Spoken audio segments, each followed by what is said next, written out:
Good evening, Saints fans, and welcome to another weekly edition here of Running with the Saints and talking Saints football here with head varsity football coach Mike Biehl. Mike, how you doing this evening? I'm doing great, Rags. How about yourself? Hey, I'm doing good. Let's see. So, this past weekend, a little. I know it was back in front of the home folks. A little bit of wet weather, so a little Saturday football there this past weekend. Yeah, it's been a while. It's been a while since we played on a Saturday at home. Thinking back, it's been at least 5 years since we were in a pretty similar circumstance with the weather not really cooperating on a Friday and having to turn around and play on a Saturday. And ironically, the last time we did it, it was definitely in the 90s, 100% humidity. And it wasn't quite that level on Saturday, but it was as hot as it's been in the last month or so, if not more. So that was definitely part of the deal. I think both sides were holding out hope that we would play on Friday, but when you're talking about tornado watches and different things going on, our head of school made the call just kind of make sure everybody was out of harm's way, and then being local, it was easy to kind of set the game up for the next day, and it ended up working out. And the only thing that I think a lot of the average fans don't think about, like, all right, you don't play Friday, you play Saturday, it speeds your prep up. So now you're crunching to get that game broken down, get that film out to your kids with corrections, and you're almost to a mad dash into the next week's prep. But luckily our kids are pretty mature about doing what they need to do to kind of make corrections and look at the film and do the things that they need to do to carry into the next week. And they've done a good job of that. Yeah, and and the thing is, after Saturday, turn the page, and not only because of the weather, and of course you want to side out caution, people traveling, one team coming on a bus, and so definitely understand why it was moved there on Saturday. But not only it gives you a quick turnaround to break down the film, but come this week, here it is Tuesday night, it's TNF this week there for the Saints.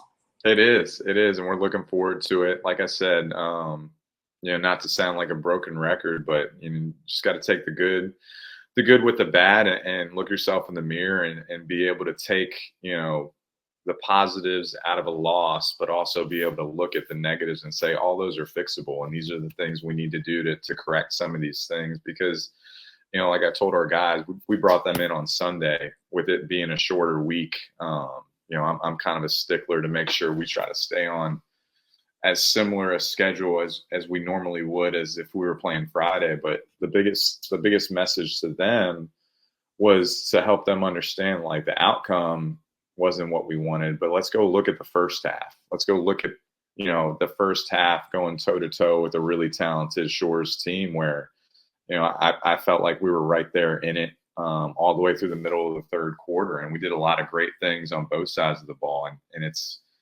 it's about finding ways to be consistent and confident, and allowing yourselves to make the play necessary to keep drives going or stop drives on the other side of the ball. But I couldn't have been prouder of my guys for really the first 24 minutes of that football game. It's as hard as we've played.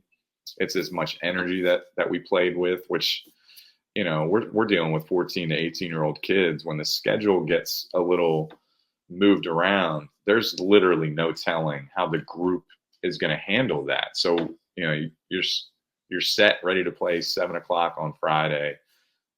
You're told right off Jump Street, you're not going to warm up at the normal time. Okay, no biggie. Hey, you're not going to warm up for an hour past the normal time. It is what it is. Then all of a sudden you're in a tornado warning, and both teams, which I've never had this happen, both teams are in the gym in opposite stands facing each other. So think about that. we're in the NSA gym. My guys are in the home stands. Uh-huh. Atlantic Shores are in the away stands, and we're just sitting just right across from each other. Like, yep, that guy is as big as I thought he was. Oh, that guy kind of is what I thought. It was just so it was surreal. I'm sitting in the middle of the gym with Coach Lance, who I think I've said before I respect a ton, but he's been doing this. Not going to age him, but he's been doing this a little bit longer than me. I was like, have you ever seen anything like this? And he just started laughing. He's like, no, sure haven't. But long story short, for them to kind of have to go through that and kind of be pulled in different directions in terms of what we thought was going to happen, they showed up ready to go on Saturday. And that was my point. Like, you just don't know how, throwing wrenches in the schedule is going to affect those guys like that. And really, I'm not going to lie, as they all entered the locker room, I did not have a great feeling because they woke up early. Yeah. Guys are tired. You can tell, like, they're not fully awake. But when the ball was kicked off, it was immediate that we were there to play. And it was really, really something to see, and something that I try to capture with our guys to kind of point at and say, like, this, we decide this type of energy. Like, we brought it. We were excited to be there. That's something you got to carry with you into practice and into the next game. And I think they're ready to do that. So it was cool. Yeah, and also with it's back at home this week, and it's on a Thursday, and it's part of conference schedule now. But as you turn the calendar, into October, now it's not only getting into conference play, but you want to take one game at a time. But when when the calendar turns to October, the stretch run is here.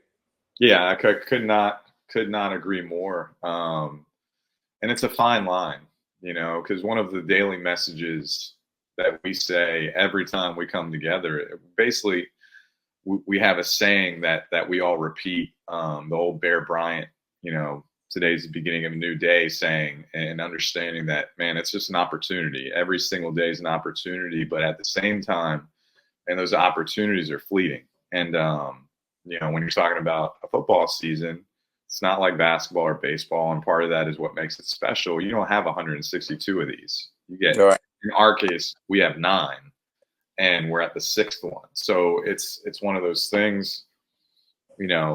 I told our guys we're kind of, not to be overly dramatic, but it's kind of a crossroads into our season, and we got to figure out what we want to do with this opportunity. Because to me, this Thursday at home, like you said, another opportunity to play in front of our fans, and another opportunity to really take a step forward as a team, so we can springboard ourselves into the back half of this season and feeling really good about what we're capable of. And we're either going to do that by showing up and doing the things that we're coached to do, and doing it together with a lot of energy and physicality, or the other end is something nobody wants to think about, but you're kind of shrug your shoulders and say what we could have done, and that nobody wants to be in that boat. So, like I said, you don't want to put too much pressure on them, because it's one game, but it's the most important game because of that. So I think our guys are smart enough and have a good enough perspective to know, like,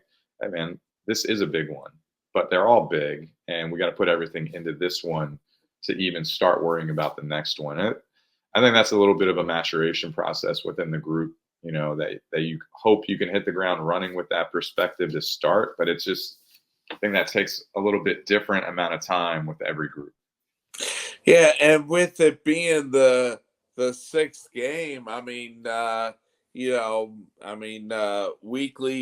weekly polls, and that's it's starting, at least for the fans, to try to see where everyone's at here with with the end of the regular season, Mm-hmm. just around the corner. Yeah, there's no doubt. And it's I remember I remember when the little 30 for 30 or documentary came out about the Baltimore Ravens when they won their first Super Bowl under Brian Billick, and he had the P word ban. You couldn't say the playoffs, and I feel Right. real similarly about that. And it's one of those things like we all know what the goal is. The goal is to be one of the last team standing. Like we don't need to talk about that. If that's not the goal, like Right.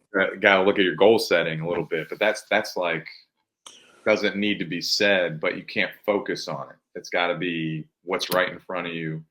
What type of teammate are you being? Are you putting everything into this drill, this team period? Are you doing what you need to do? Like, are you looking at your scouting report? All those little things that allow you to have the success, that you want to on game day is going to lead you to the playoffs. That can lead you to a championship. And that's a real struggle with our age group, that they get really fixated on the overall goal. And you're like, you can't get there without the many steps to get there. So that's kind of what we try to do. And like I said, I think our seniors, it's starting to really dawn on them like, hey, these opportunities are few and far between. And here we are, like you said, game 6. So we got to make the most of it. Yeah. And then another phrase that I've heard both professionally, and college use, is going 1-0. And, you definitely, don't want to look ahead, Mm-hmm. just take each game, one at a time. And, Mm-hmm. you want to go out, play your best, and try to go 1-0 there from week to week. Yeah, and it's like I said, it's incredibly difficult at times depending on what juncture or part of the season that you're in. But for us, for instance, we have Catholic coming in, and to me, Catholic has gotten better every week that they've played. We've been able to see him on film. I was able to see him in person against Catholic, and then I put the film on from their past game against Life Christian, and they're a completely different team, different personnel, got guys healthy, playing with a different speed. And it's interesting because the following week we have Norfolk Academy, which is always a big game between us. And it's like you can't fast forward. You can't fast forward through Catholic to get to NA. Like it's one at a time, and you can't overlook an opponent either because they have enough athletes to do damage if we let them. And I feel like that's with anybody. So that's I think one of the biggest hurdles at our level is getting guys to kind of have that perspective and say, look, we're all going to be excited to play Norfolk Academy because of what type of game that is and has always been. But man, this is the one, that's going to allow us to go into that one with confidence if we do what we're supposed to do. So it's a juggling act, and it's on top of that, next week is the worst week of our season, which would be homecoming. So there's enough distraction. We can leave that next week. Like, let's take care of this week first. Right. Yeah, and and then also there with the game against Norfolk Academy, it's another Thursday night game. So just back to back. Now with varsity playing Thursday night here this week and next week, does that mean that JV has to move their schedules, or do they not have a game when varsity plays on Thursday nights? So for us, we don't have a JV. We just have the middle school, the JJV. So it doesn't really affect us. But I'm glad you brought them up because I got to see our middle school or our JJV team tonight for the first time. I mean, it is so difficult to kind of catch them because our schedules are so crossed. Like usually when they play at home, we're practicing. Like, and it's not like a walkthrough practice. Like it's a middle of the week practice. So rarely do we get a chance to go check those guys out. But it was awesome to get to see the young guys, get after a little bit. And it's interesting and kind of, it's just a unique perspective to see these kids that are 6th, 7th, and 8th graders and know like, man, in a blink, they're going to be affecting our varsity program in a positive way. So really cool to get to see them do their thing. And like I've said multiple times, that they have a great coaching staff that is doing it the right way, that cares about developing, where I think in youth sports that unfortunately that's hard to find these days, to get coaches that are more worried about how they're playing, developing versus the win-loss record. Like, you kind of want to high five some parents and say it's great to be successful in middle school, but like that's stepping stone. That's not what people are going to be talking about 25 years from now. How good you were in middle school. Like, let's keep building. And I think it takes a really good coaching staff to kind of instill that in the kids and the parents, and they're doing just that. So it was cool. Yeah, and let's see. And if they played today, I know over here in Portsmouth it was definitely raining off and on. So that's good that they were able to get their game in here tonight. Yeah, they got lucky. We got lucky too, because really, the way it looked at about 3 o'clock, I'm like scrambling. I'm like, we're gonna have to start with film and go in the gym, and that's gonna make tomorrow like more of a run through than your pregame walkthrough like it usually is. But we got lucky at about 4. Rain let up. Our field was good. Our JJV team, I believe kickoff was 6:30. Wasn't raining at all. I stayed for the first half. It started drizzling a little bit towards the end, but for the most part, it was easy sailing. So hopefully it stays like that. I know it's supposed to be pretty clear tomorrow and the next day, but that would be, we've had enough rain. I think we can just chill with the rain. That would be great.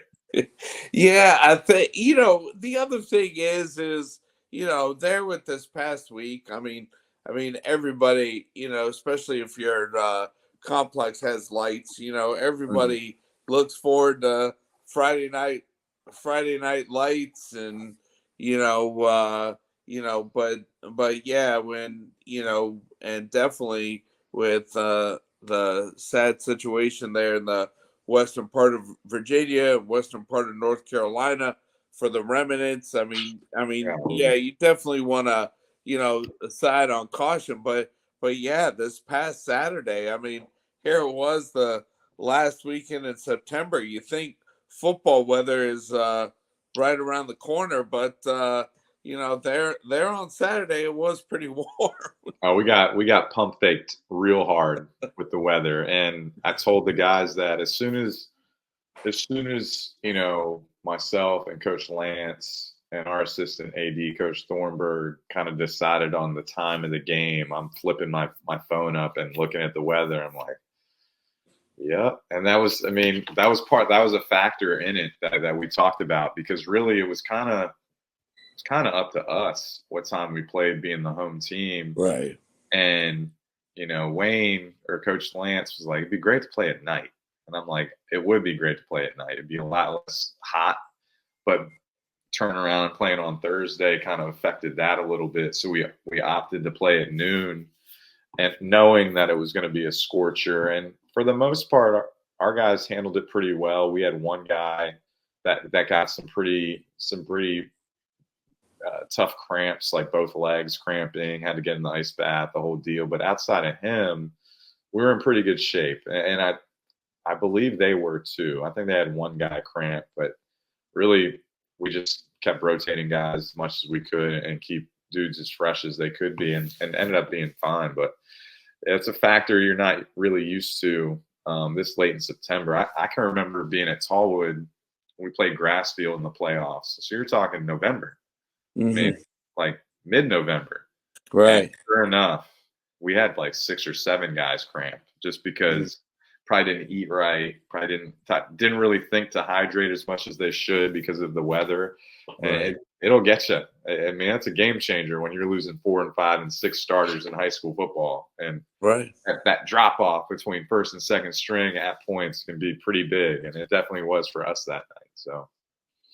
Yeah, and and then there with playing early, and and then with the home game the following week, just coming here in 2 days. But you know yeah, it should be a good one here. I see that, and like you were just talking about, I mean, with seeing what Catholic did against Life Christian, they have seemed to improve. So you definitely, especially in conference, you definitely don't want to look at the records and just play y'all's game, and and come out ready to go there Thursday night.